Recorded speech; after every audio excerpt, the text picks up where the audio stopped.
Welcome to the OCL podcast. Our vision is to create people-centered leaders at home, at work, and in our communities who lead through the powerful lens of empathetic listening.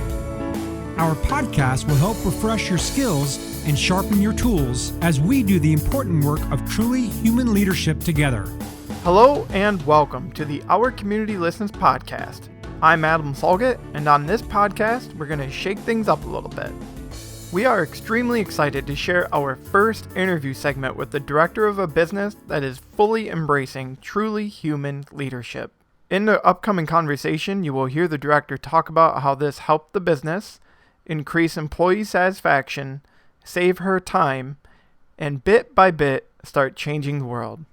Take it away, Leanne. Well, I'm Leanne Van Beek, and I'm here today with Maggie Gerardi, who is the director of Whitcomb Terrace Assisted Living out in Aspen, Colorado. And Maggie, I am thrilled to have you with us today. Leanne, thanks so much for having me. For those of you who are listening, Maggie is on board with us today to share a pretty powerful story about some organizational transformation that she has seen within her staff team since she took the class of OCL in Aspen in the summer of 2015.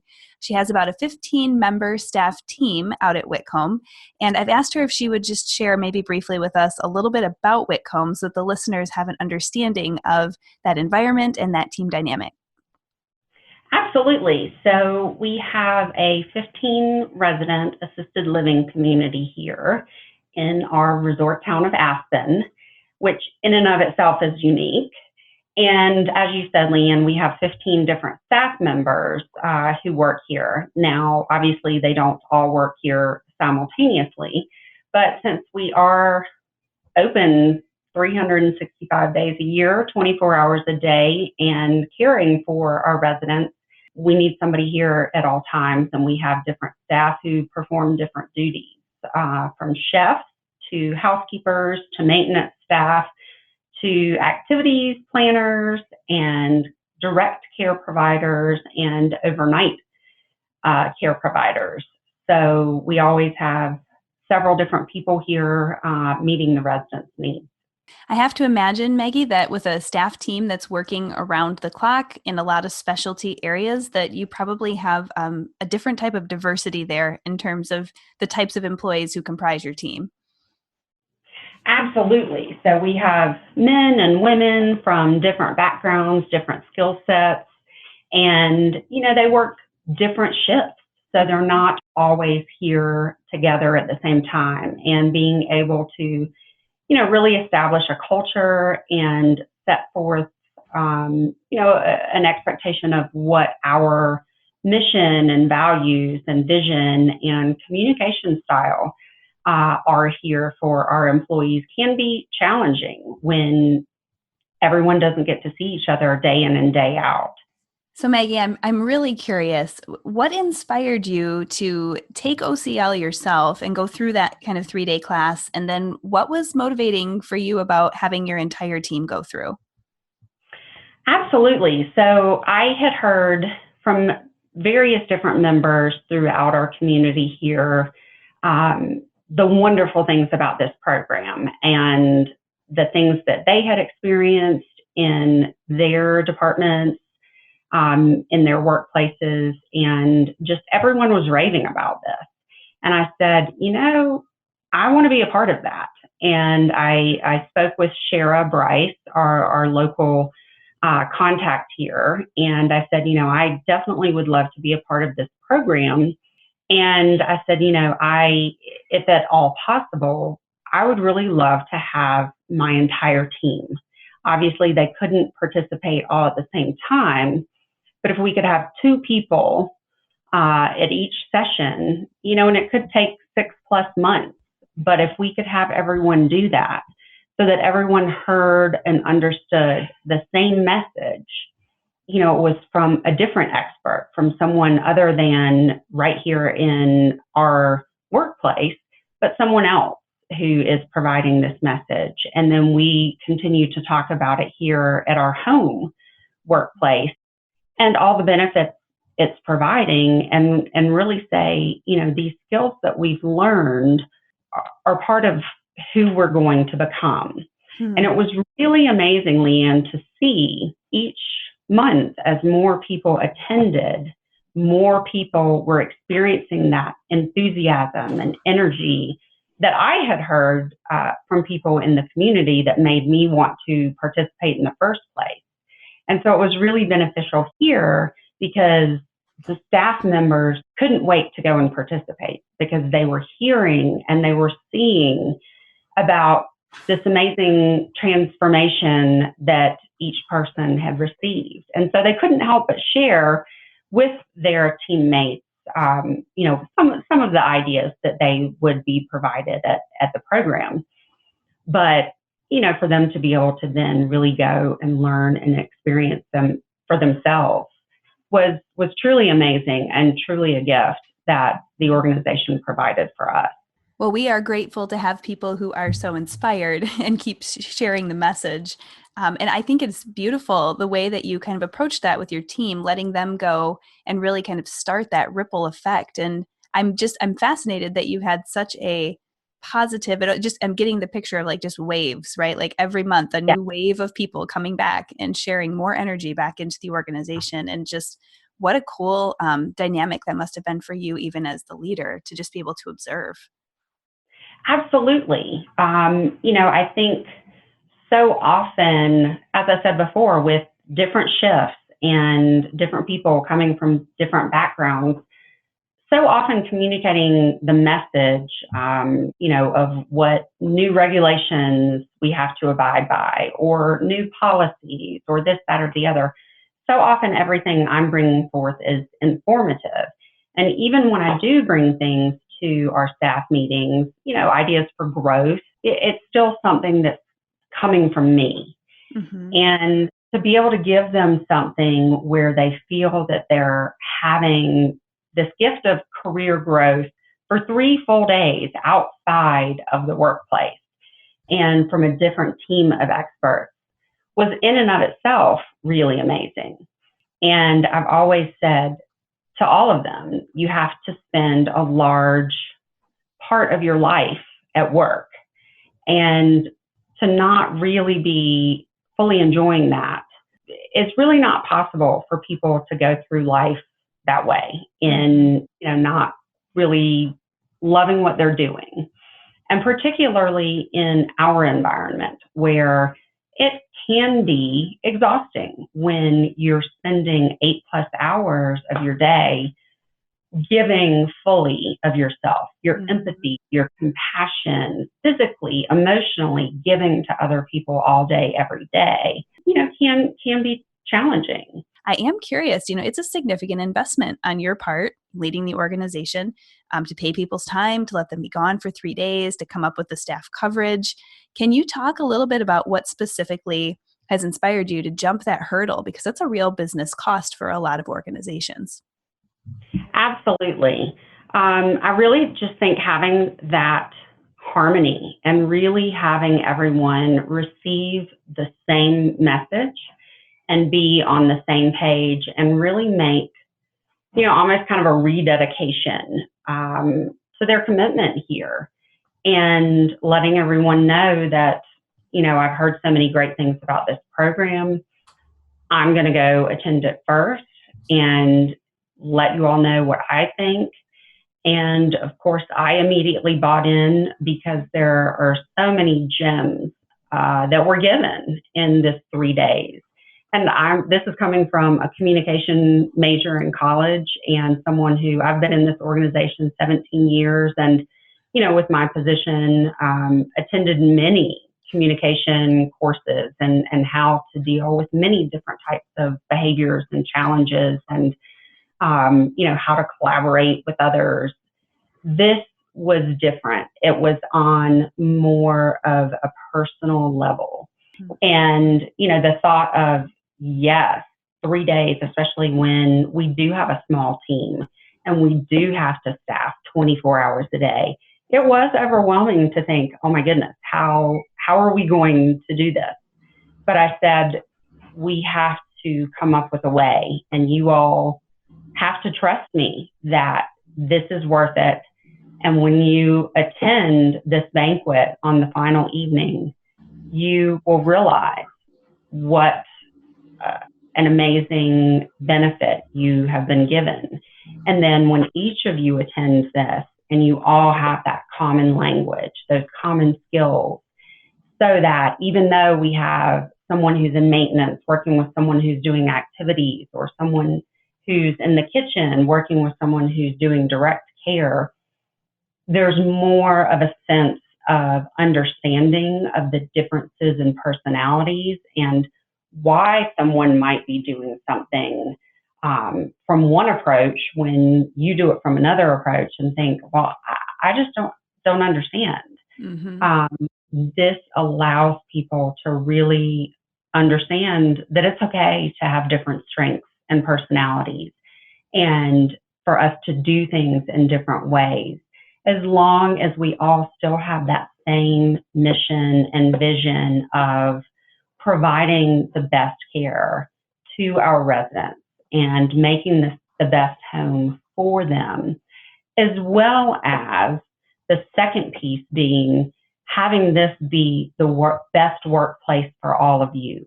Having this not only feel like home to our residents, but having this feel like home to all of you.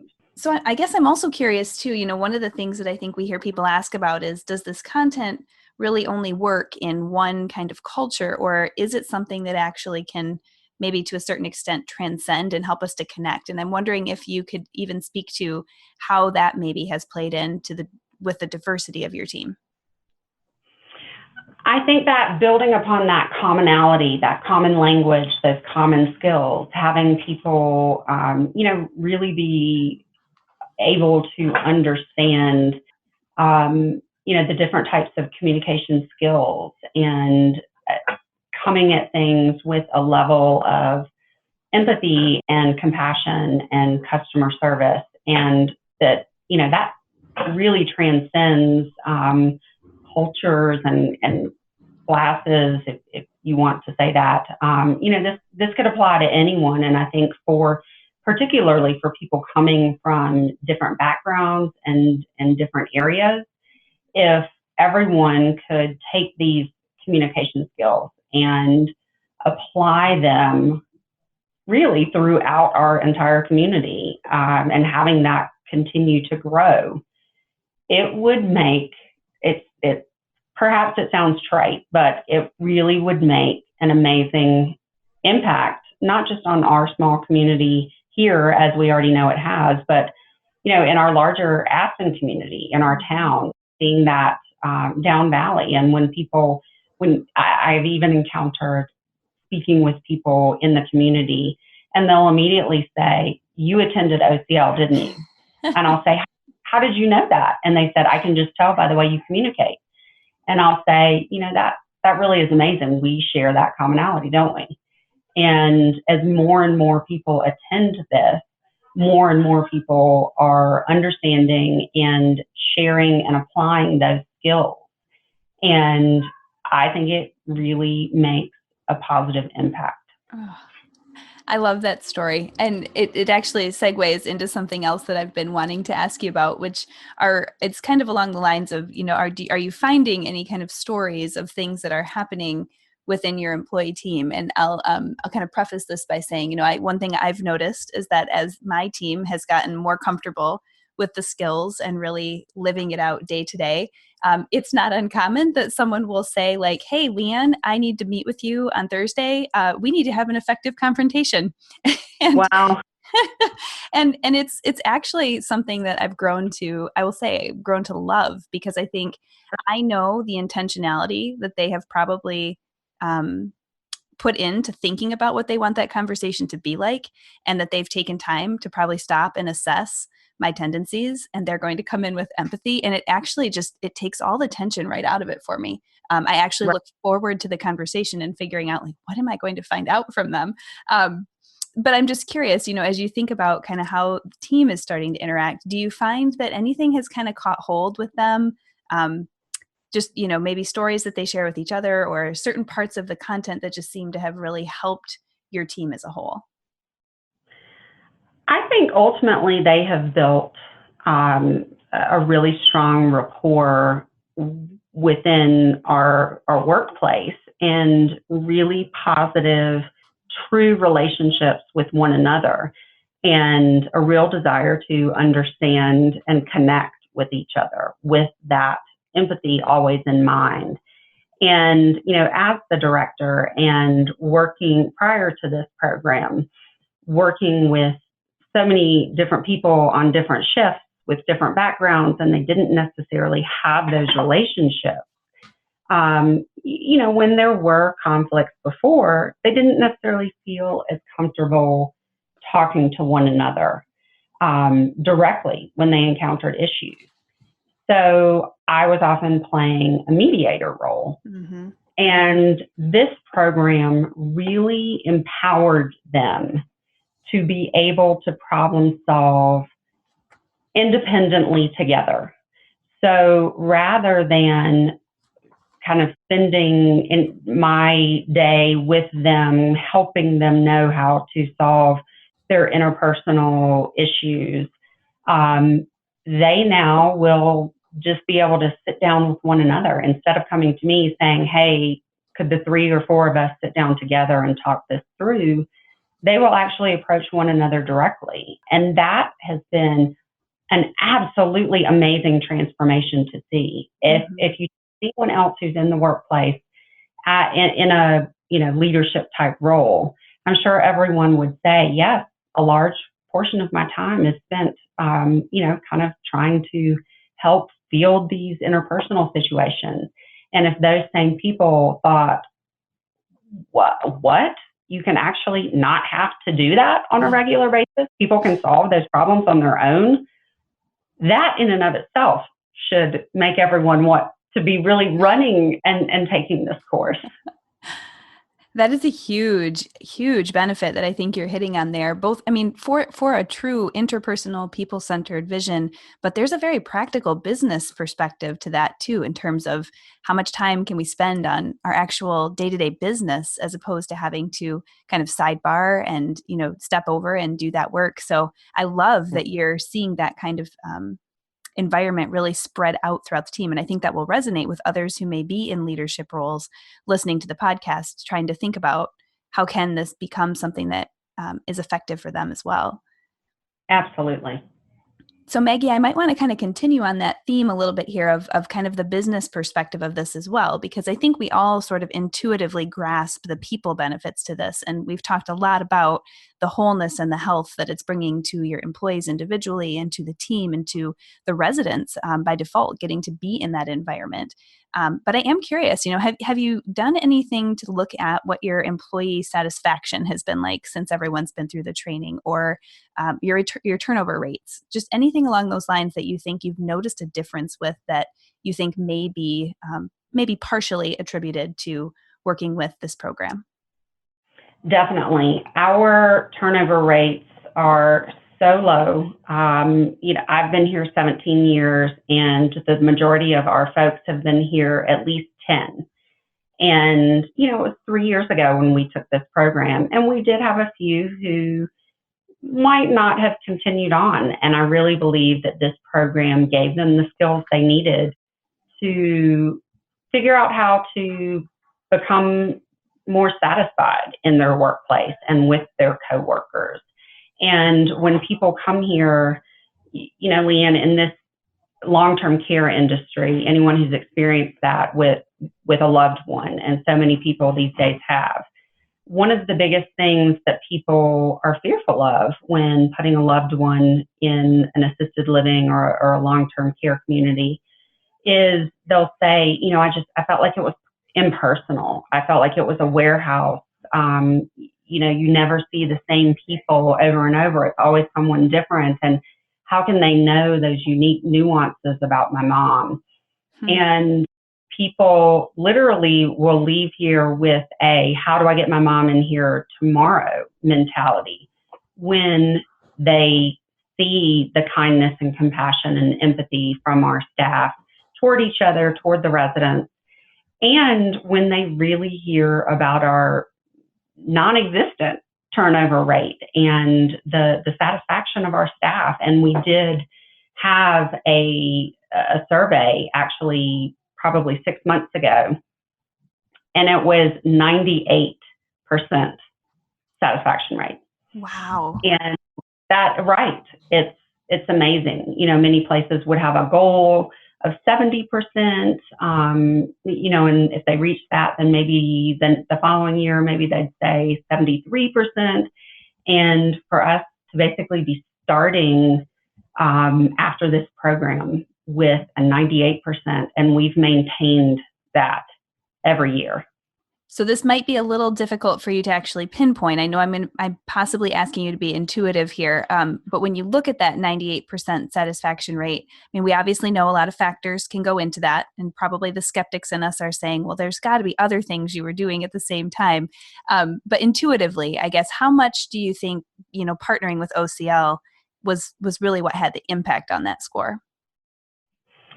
Oh gosh, the level of growth that it has given us is by and far, certainly 80+% of that has allowed for that staff retention.